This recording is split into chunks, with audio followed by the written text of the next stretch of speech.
Okay, so can you tell me about yourself, please? Yes, hello everyone. Thank you for having me here. My name is Gabriele, and I am the co-writer of Lessons of Revolution, which will be at Summer Hall for the whole month in Edinburgh. It's brought to you by two different companies, my own company and Done Theatre, which focuses on platforming marginalized stories through formal innovation, and also Carmen Collective, which is the company headed by Sam Rees, who is the co-author of the piece. Um, we are real life flatmates, and we are also acting in the show that we have written. So, yes, that's me. Brilliant. Can you tell me about your show?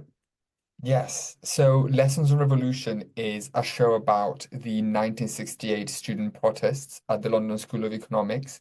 But really, it's a show about social change, how we talk about it, how we remember it. It's the story of Sam and I living together and struggling with our own situation with housing. We were living in this terrible Camden flat with mice, mold, and anything that you can expect from any London flat, really. And in the play, we kind of turn the stage into our flat and we invite the audience to share this space with us and tell you how we became fascinated with the history of 1968, all of the political and radical ideas that were going around at that time, and how we were inspired by them to change our own life situation. That's brilliant. Uh, my questions are sort of aimed at like the fringe, but it's also more about theatre as well. So, have you ever been to the fringe at all, even Camden or not necessarily Edinburgh? Have you been to done a fringe or been to the fringe before? Yeah, I've actually been to Edinburgh before a couple of times. I went there with a production in 2018 when I was a student, actually, so a very different kind of situation, really, but it was really fun. Um, and then I went back in 2019 when I worked for Greenside Venues to kind of like get more experience in the industry. I was a student at the time and loved theatre, obviously, so I just wanted to be around in Edinburgh while the Fringe was happening. Yeah. That's brilliant. So, what advice would you say you've received that you think, oh, that's a good idea? I don't think anybody's thought of that. So, do you have anything that you can share with us?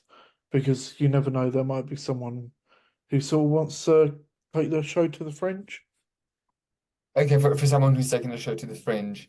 Um, yeah, I mean, I would say like a few things. I mean, probably the main piece of advice would be, I mean, nothing groundbreaking, but I would say pace yourself. I always say that the Fringe is a marathon rather than a sprint.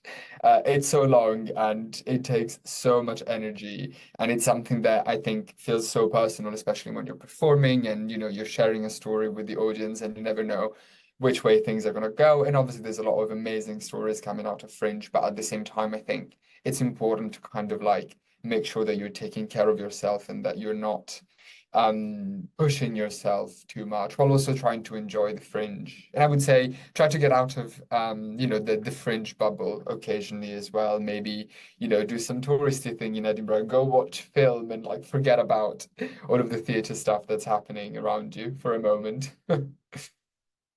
What would you say the most challenging sort of thing is like to produce and put on a show like for at the fringe? Like, could it be money wise? Could it be like logistics? What's your Yeah. thoughts on that? Yeah, I mean, given that this is the first professional production that I'm taking to Fringe, I think everything sort of like producing wise it feels like more challenging than anything that I've done before. Um, Yeah, I think the finances especially are a challenge in the sense that, I mean, making theatre is very difficult financially. It's a very difficult moment for the industry, I think it's fair to say. And I think Edinburgh is amazing in so many ways, but at the same time, I think it's difficult to put all of the resources together to actually afford to be there, whether Yeah, that's accommodation and the price of accommodation, or, whether that's even like the time and resources that, artists need to you know, put at stake to be there for a month and, bare their souls to anyone who might want to listen. Yeah, I think that feels really challenging, but also really exciting. I think it's kind of like the two sides of the same coin, really. The kind of like it feels really high stake and really high risk, but also potentially huge reward, fingers crossed. So it feels like it's worth it. A lot of work for sure. definitely. Like going onto the financial side, if I were to go up there, I live in Kent, so if I Mm, were to go up there, it would cost just for 3 days, including like board, about £600-700. And yeah, wow. it's so much. It's so much. And I'm lucky enough because I've got some connections in Edinburgh because I lived in Scotland for 4 years before coming to London. And so I messaged all of my friends up in Edinburgh asking if they had a room or if they knew anyone that had a room going. And I managed to find accommodation that didn't, it cost the equivalent of 6 months in London.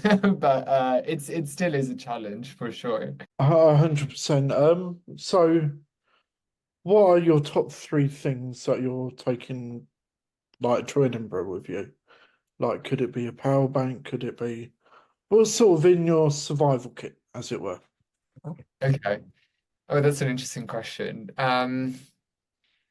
Well, definitely the first thing that I'm thinking about is my earphones. Very, very simply, I'm just like picturing myself walking from my accommodation to Summer Hall, at midday and just listening to all of the possible high energy songs that I can think about to actually get the energy required to perform at Edinburgh. So that's the first thing that I'm thinking about. Second thing, I would say a good book. I think, and again, keeping it to the simple things. I just want to be able to finish my show sometimes and read a bit and kind of be immersed in my book rather than thinking about all of the potentially stressful things happening at Edinburgh. And then what else? I mean, a rain jacket, I would say, because I know that the weather is not going to be great. I'm prepared spiritually already. Um, so what when you perform, do you have any sort of rituals, as it were? Like, do you like is there a song that you listen to? Do you do something like not going to phone or what sort of thing do you do? Yeah, that's an interesting one because I'm not part of the I think the interesting side of the show is that Sam and I are writers and we're not professional performers, but somehow we've decided that this story only makes sense if we're telling you Yeah. ourselves because it feels so personal. It is about us. So I think we've got a different relationship to performing than most people who are going out there as professional performers in that way. And I think we've done the show a couple of times before Edinburgh. We've done it here in London last year for 2 weeks, and then we did it again at Soho Theatre back in February. And I think what we've discovered is that we do like a slightly crazed warm up where we and this is one of my favorite songs ever, and it's Dog Days Are Over by Florence and the Machine. And we sort of like sing that before the doors open and we like clap, we do the clapping. And it just like gets us there in terms of energy. But also we've got like a slightly odd introduction to the show. It's sort of informal, and because the idea is to welcome people into our space, specifically into the stage that we've turned into our flat. Um, we're on stage as people come in, there's music playing, we as the audience come in, we offer them tea and biscuits. And so there's like that kind of sense of like informal warming up of ourselves as well as the audience, really, to kind of welcoming them and like have like a bit of small talk, asking them how their day has been up to that moment.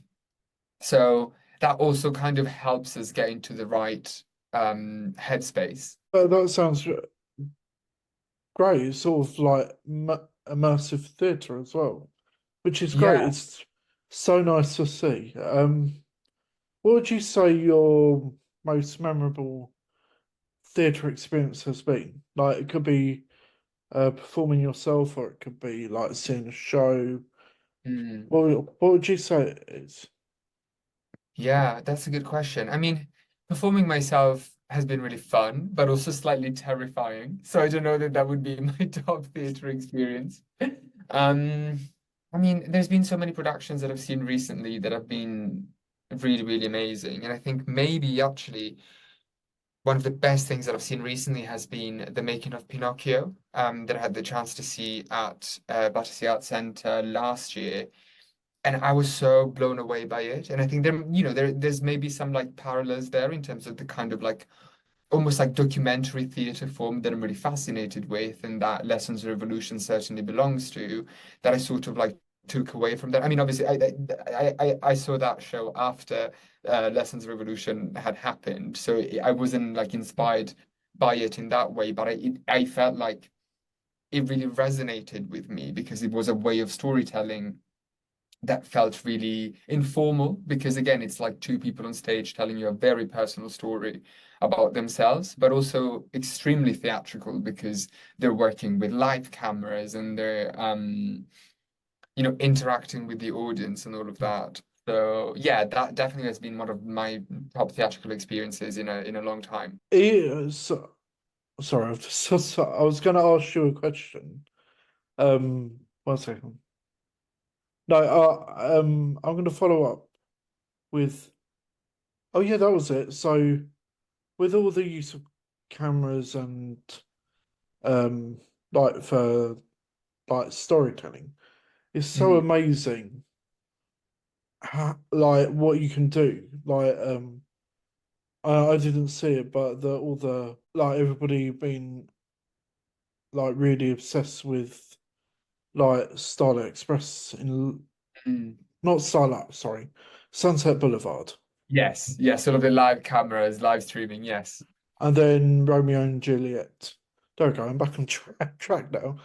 Is there anything that you sort of have taken from the shows you've seen, and that sort of influenced your writing? Yeah, I mean, definitely. I think, you know, I always think that the best writers are the people that read the most. And similarly with theatre, I think if you like good theatre makers always go see other stuff to be inspired and to like steal some techniques and ideas that other people have had, or to put it more uh, formally, I guess, be inspired by them.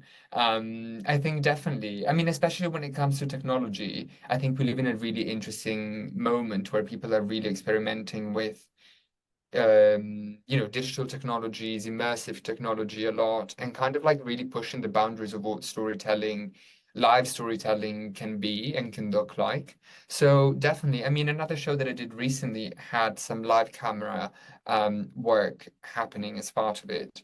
I mean, technically, it was a bit of a nightmare because the camera broke during tech, so we had to find a very quick solution. But definitely, yeah, again, like I mean, for Lessons of Revolution doesn't really have a live camera, but it deals with technology, I think, in an Yeah. interesting way because we use an old style overhead projector with acetate sheets that we sort of like put on the thing, and then it gets projected, and it's got that kind of like retro aesthetic to it. And so I think there's maybe like a conscious decision there to use older technology to kind of bring us Mm. back in time rather than kind of Mm. pushing the really contemporary side of technology, I guess. I don't know if I've answered your question. I do know completely what you mean. It's sometimes you just sort of step back and use like equipment that was available like 10, 15 years ago. But I remember overhead projectors from when I was at school. So Yeah. when you said that, I was like, oh my God, My siblings wouldn't even know what they are. Yeah. Yeah, but I think that's part of the charm of it. And I think there's something about kind of walking into a room and then like really like an older piece of technology is there and immediately you've got that immediate reaction of like connecting it to a past moment in your life that is already doing so much work for us as storytellers in terms of how do we want the audience to feel.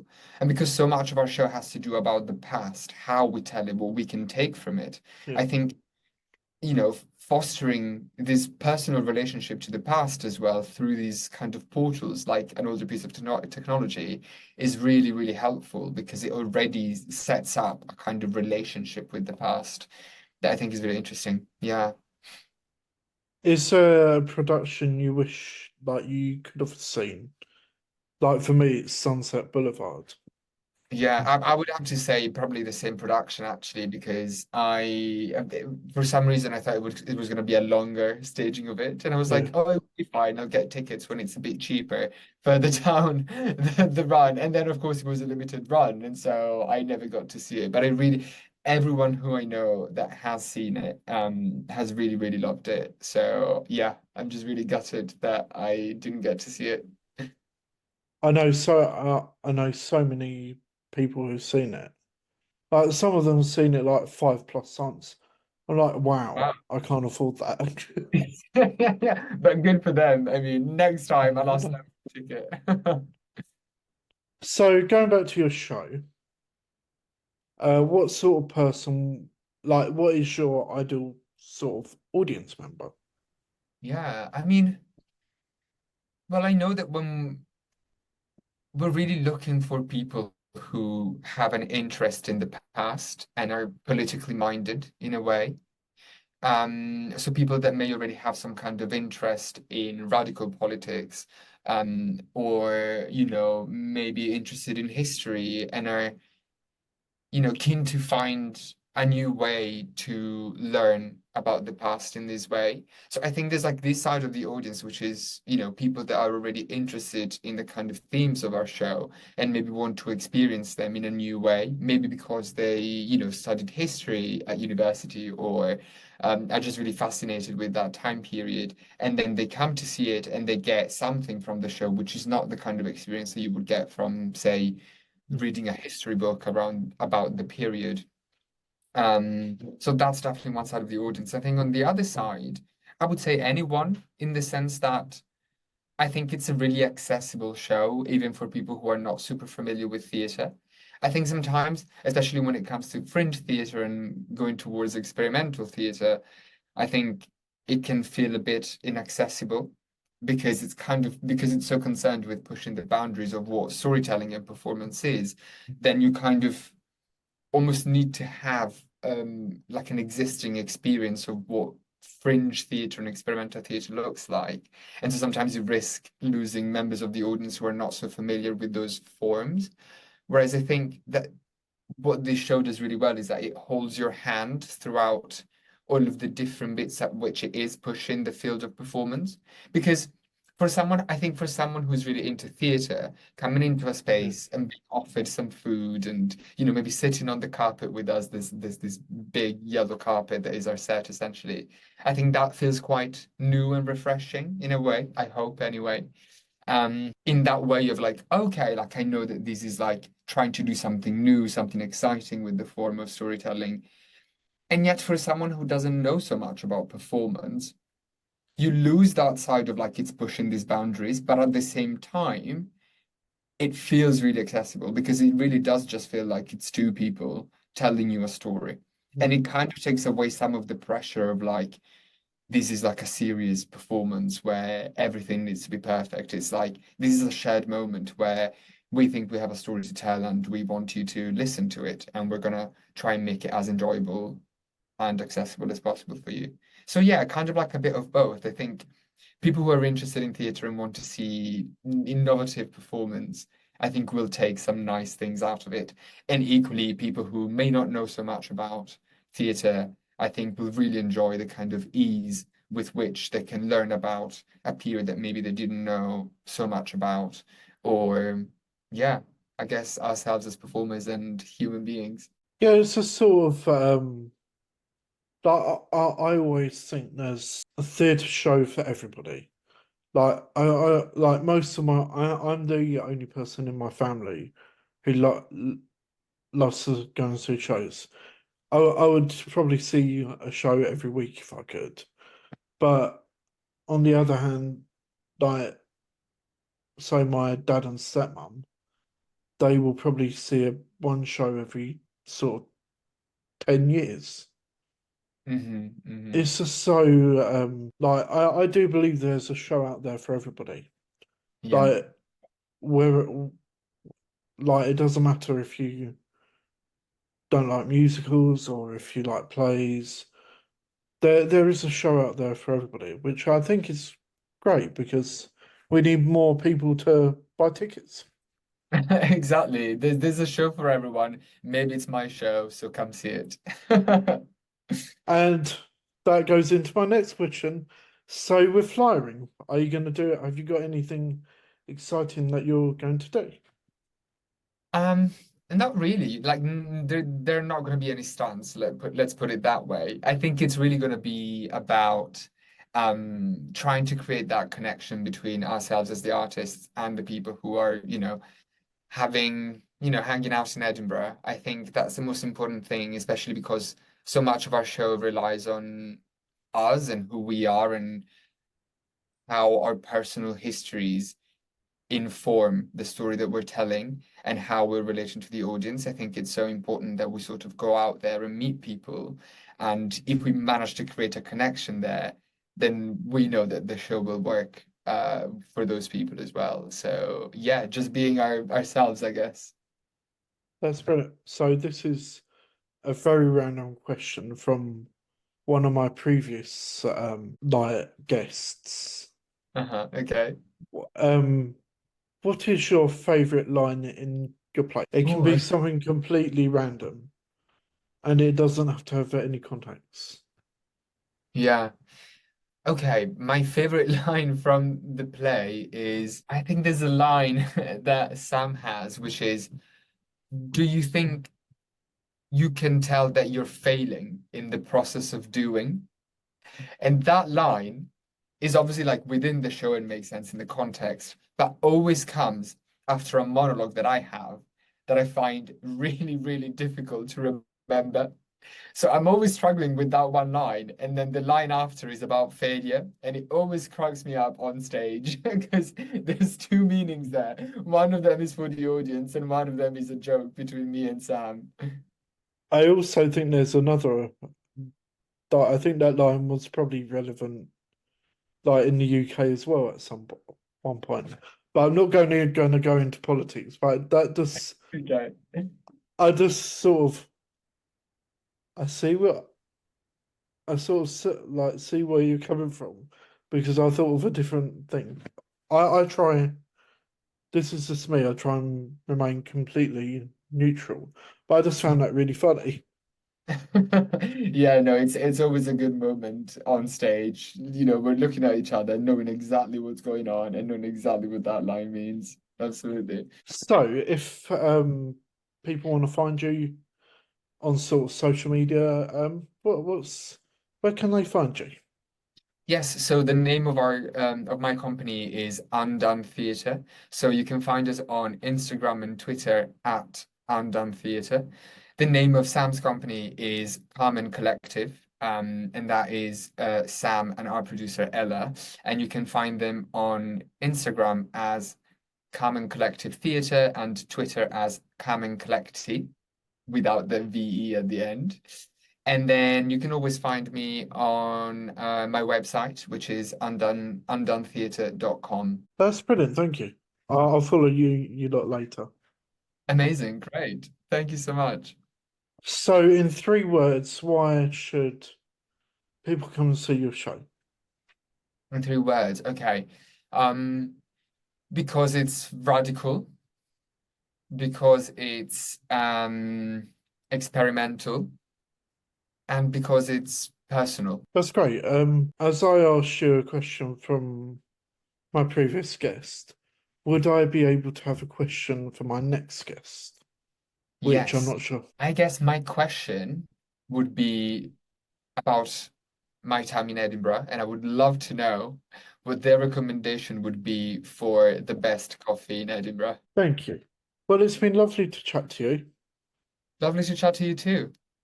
and I wish you the best of luck in Edinburgh. uh, yeah, let me know how it goes. I'm gonna try and do like a summary episode series thingy once it's all calmed down a bit, like after the Yeah, fringe. So I wish you the best of luck.